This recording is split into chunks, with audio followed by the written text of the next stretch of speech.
लोग चलते हैं वीक टू पे। टू का नोट्स कहा गया। हाँ,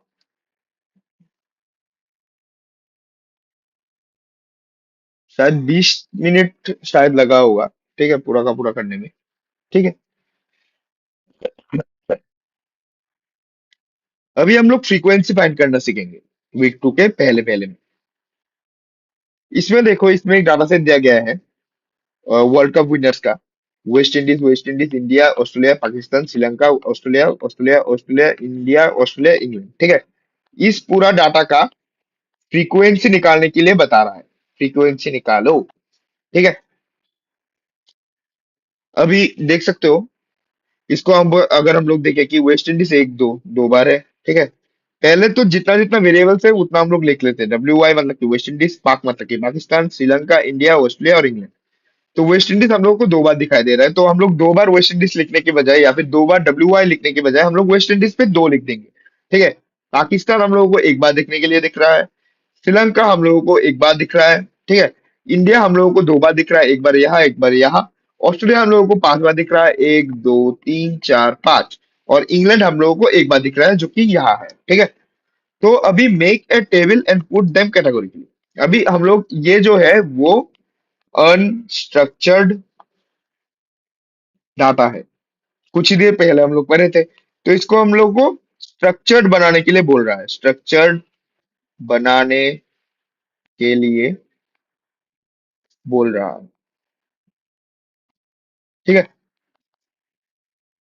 तो अभी देख सकते हो कि इसको कुछ नहीं किया मैंने। इसको बस एक टेबल के अंदर मैंने पुट कर दिया। जो पहले एक वेरिएबल बनाया कंट्री, और दूसरा एक वेरिएबल बनाया फ्रीक्वेंसी। ठीक है। इसमें वेस्ट इंडीज दो बार, पाकिस्तान एक बार, श्रीलंका एक बार, इंडिया दो बार, ऑस्ट्रेलिया पांच बार और इंग्लैंड एक बार। ठीक है। अभी टाइम आता है कि रिलेटिव फ्रीक्वेंसी वाला क्या चीज है, नया टर्म है तो समझ लो। रिलेटिव फ्रीक्वेंसी क्या चीज है। तो रिलेटिव फ्रीक्वेंसी होता है कि जिसका भी अगर बोला गया कि इंडिया का रिलेटिव फ्रीक्वेंसी निकालो। तो इंडिया का रिलेटिव फ्रीक्वेंसी कैसे हम लोग निकालेंगे, पहले हम लोग ये जो फ्रीक्वेंसी वाला टेबल है इसका समेशन निकालेंगे। समेशन तो पता ही होगा, मतलब कि सबको, सब फ्रीक्वेंसी को एक साथ ऐड करेंगे। इसको हम लोग समेशन कहेंगे। ठीक है। तो एक सेकंड, मैं परमानेंटली लिख देता हूँ उस पे।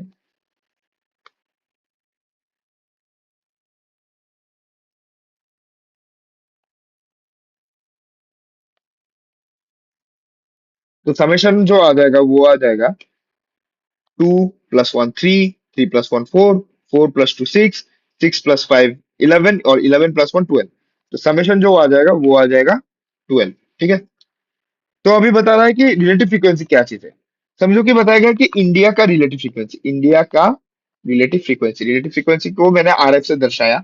तो इसको अगर हम लोग लिखे, तो इंडिया का फ्रीक्वेंसी कितना था, टू। इंडिया का फ्रीक्वेंसी अपॉन में टोटल फ्रीक्वेंसी मतलब कि 12। तो 2/12 मतलब कि 1/6। 1/6 आ जाएगा इंडिया का फ्रीक्वेंसी। यहाँ पे देख सकते हो रिलेटिव फ्रीक्वेंसी का टेबल यहाँ पे लिखा, मतलब कि फॉर्मूला यहाँ पे लिखा गया कि रिलेटिव फ्रीक्वेंसी मतलब frequency of respective category upon total frequency को हम लोग रिलेटिव फ्रीक्वेंसी कहेंगे। ठीक है। अभी हम लोग हर एक रिलेटिव फ्रीक्वेंसी को एक टेबल बना के दूसरा एक कॉलम ऐड करके यहाँ पे लिखे हैं। ठीक है। देखते तो इंडिया का रिलेटिव फ्रीक्वेंसी यहाँ पर भी 2/11 टू, सॉरी 2/12 भी दर्शा रहा है। अगर और अगर हम लोग इसको 1/6 भी लिख दे तो कुछ भी मतलब कि सेम ही रहेगा, कुछ भी चेंज नहीं होगा। तो ये ऐसे निकालते हैं रिलेटिव फ्रीक्वेंसी। अभी मोटा मोटा सीख लो, नेक्स्ट वीक्स में आप लोगों को पता चलेगा। ठीक है। तो अभी हम लोग चार्ट पे आ जाते हैं। चार्ट बेसिकली हम लोगों को तीन टाइप्स का पढ़ना है इस वीक पे। पाई चार्ट, बार चार्ट और परेटो चार्ट। अभी पाई चार्ट वाला क्या चीज है। पाई चार्ट को हम लोग ज्यादातर ज्यादातर परसेंटेज दिखाने के लिए यूज करते हैं। ठीक है।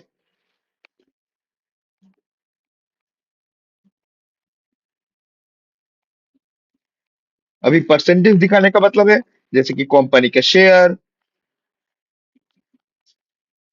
पास होने का प्रोबेबिलिटी। ठीक है। Etcetera etcetera. वो चीज हम लोग परसेंटेज मतलब कि कुछ भी परसेंटेज, परसेंटेज दिखाने के लिए हम लोग पाई चार्ट का यूज करते हैं। अभी हम लोग बार चार्ट का यूज कब करते हैं? कुछ भी डिस्क्रीट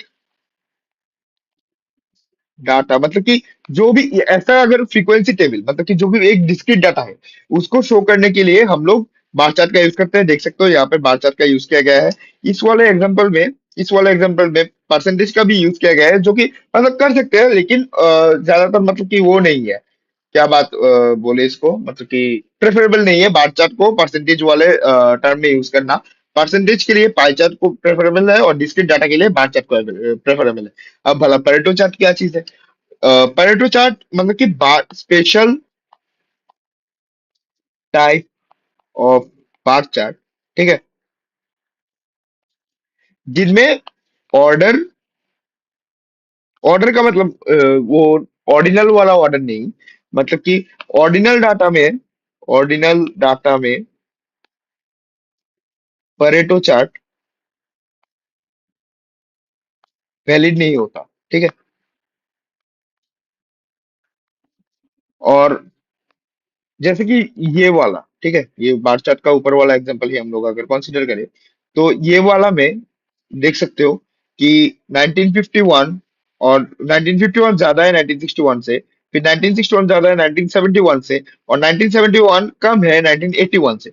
देख सकते हो यहाँ पे भाई, मतलब कि एक आर्बिट्री चीज चल रहा है, कुछ भी मतलब कि एक बैलेंस्ड चीज नहीं है। इसको अगर हम लोग एसेंडिंग या फिर डिसेंडिंग ऑर्डर में लिखे, ऐसे तो normally Pareto chart descending order में ही प्रेफरेबल होता है, जो कि मतलब हाँ, हम लोग डिसेंडिंग ऑर्डर में ही सिर्फ पेरेटो चार्ट बना सकते हैं। लेकिन आईआईटीएम के सिलेबस में असेंडिंग ऑर्डर भी, एक पैराग्राफ अगर असेंडिंग ऑर्डर में भी है, तो इसको हम लोग पेरेटो चार्ट बता सकते हैं। देख सकते हो यहाँ पर जो इंग्लिश है वो सबसे ज्यादा है, फिर मैथमेटिक्स, फिर हिंदी, फिर केमिस्ट्री, फिर फिजिक्स, ठीक है।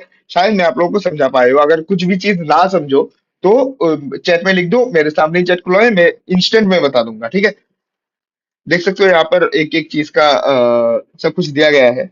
Very useful to represent percentage data, very useful to represent frequency of anything in tabulated manner, और special form of bar chart, to chart to tabulate the data in either ascending और descending order, ठीक है।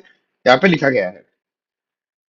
यहाँ पे देखो एक box बना के लिखा गया है, Pareto chart will not be valid if the given data is ordinal. अगर सब कुछ, मैं बार बार बता रहा हूँ, अगर सब कुछ आप लोगों को डिटेल में पढ़ना है तो डिस्क्रिप्शन में हर एक वीक के वीडियोस का लिंक है। आप लोग जाके वहां से भी पढ़ सकते हो। अगर ये एक मैं मतलब बहुत ही फास्ट फास्ट में बता रहा हूँ, क्योंकि हमें बहुत सारे क्वेश्चन भी करना है, समझ रहे हो। चारों वीक का प्रैक्टिस असाइनमेंट्स और एक्टिविटी क्वेश्चंस हम लोग को चारों वीक का करना है, और ग्रेडेड असाइनमेंट्स वीक 1 और वीक 4 का करना है। तो बहुत ज्यादा टाइम कंज्यूमिंग टास्क है, इसलिए मैं बहुत ज्यादा मतलब फास्ट फास्ट में मैं पढ़ा रहा हूँ। तो अगर हम लोग को मतलब कि आप लोगों को धीरे धीरे पढ़ना है, तो आप लोग जाके वहां से पढ़ सकते हो। और ये वाले नोट्स मेरे टेलीग्राम पे ऑलरेडी अपलोडेड है, और आज का लाइव का जो क्वेश्चंस वाला नोट होगा वो भी मैं टेलीग्राम पे अपलोड कर दूंगा, तो वहां से जाके आप लोग पढ़ सकते हो, ठीक है। तो अभी हम लोग अवॉइड कर सकते हैं प्लॉटिंग के बगैर, ठीक है। प्लॉटिंग के वक्त हम लोग क्या क्या अवॉइड करेंगे? एक सेकंड। हाँ, हम लोग एरिया प्रिंसिपल को वायलेट नहीं कर सकते। अभी एरिया प्रिंसिपल क्या चीज है वो मैंने ऑलरेडी वीक 2 वाले वन शॉट में समझा चुका हूँ। ट्रंकेटेड ग्राफ्स नहीं कर सकते। वाई एक्सिस ब्रेक को हम लोग इंडिकेट करेंगे, अगर वाई एक्सिस ब्रेक को हम लोग इंडिकेट ना करें तो ये वायोलेट करेगा एरिया प्रिंसिपल को। और हम लोग राउंड ऑफ एरर ना रखने का अवॉइड करेंगे, ठीक है। अभी मेन जो मतलब कि क्वेश्चन जहां जहां से क्वालिफायर में आने का प्रोबेबिलिटी ज्यादा है, वो टॉपिक आ गया है मोड मीडियन। यहाँ से शुरू होता है मोड मीडियन, फिर मीन आएगा, फिर स्टैंडर्ड डिविएशन आएगा, फिर वेरिएंस आएगा, फिर कोवेरिएंस आएगा, फिर वो एसोसिएशन आएगा, कोरिलेशन आएगा। तो यहाँ से मतलब कि क्वेश्चन बनने का प्रोबेबिलिटी बहुत ज्यादा है, ठीक है।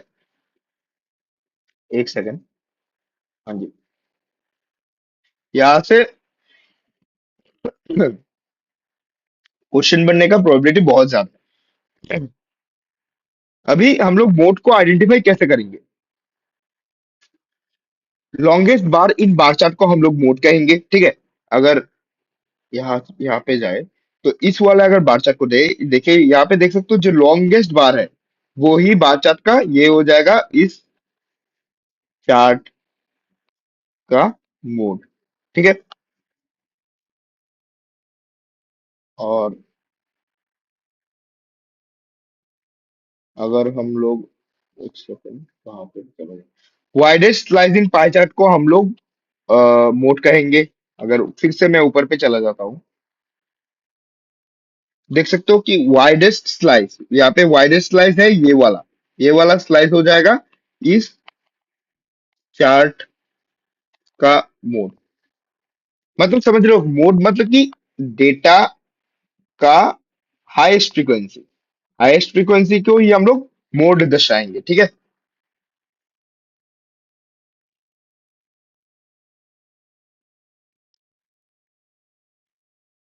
पेरेटो चार्ट में लास्ट कैटेगरी या फिर असेंडिंग ऑर्डर में हो, अगर और अगर डिसेंडिंग ऑर्डर में हो तो पेरेटो चार्ट का फर्स्ट कैटेगरी होगा मोड, ठीक है। अभी हम लोग समझा चुके हैं बार चार्ट की मदद से, ठीक है। तो मोड होता है दो टाइप्स का, एक होता है मल्टी मॉडल और एक होता है बाई मॉडल। बाई मॉडल मतलब कि एक डाटा सेट में अगर दो मोड रहे तो उसे हम लोग बाई मॉडल कहेंगे, और एक डाटा सेट में अगर दो से ज्यादा दो से ज्यादा दो और दो से ज्यादा नहीं, सिर्फ दो से ज्यादा अगर मोड रहे तो उनको हम लोग मल्टी मॉडल कहेंगे। और एक चीज है यूनी मॉडल। यूनी मॉडल हम लोग तब बोलेंगे जब डाटा में सिर्फ एक मोड है, तो उसे उस टाइम पे हम लोग इसको यूनी मॉडल बोलेंगे, ठीक है। अभी मीडियन वाला क्या चीज है? Middle value of data, data का मिडिल वैल्यू को हम लोग मीडियन कहेंगे, ठीक है। अभी हम लोग इसको कैसे आइडेंटिफाई करेंगे, देखो कि नेक्स्ट टॉपिक यही है, how how to identify median. तो हम लोग पहले डेटा को आइदर असेंडिंग या फिर डिसेंडिंग ऑर्डर में अरेंज करेंगे। अगर नंबर ऑफ टर्न्स इवन है तो n/2, n/2 plus one term का एवरेज लेंगे, ठीक है। एवरेज लेंगे, जो एवरेज आएगा वही होगा मीडियन। और अगर ऑड है तो n+1/2 टर्म को ही, टू टर्म को ही हम लोग मीडियन घोषित कर देंगे, ठीक है। तो इतना ही था वीक 2 में। अभी हम लोग मतलब कि एज सुन एज पॉसिबल हम लोग चलते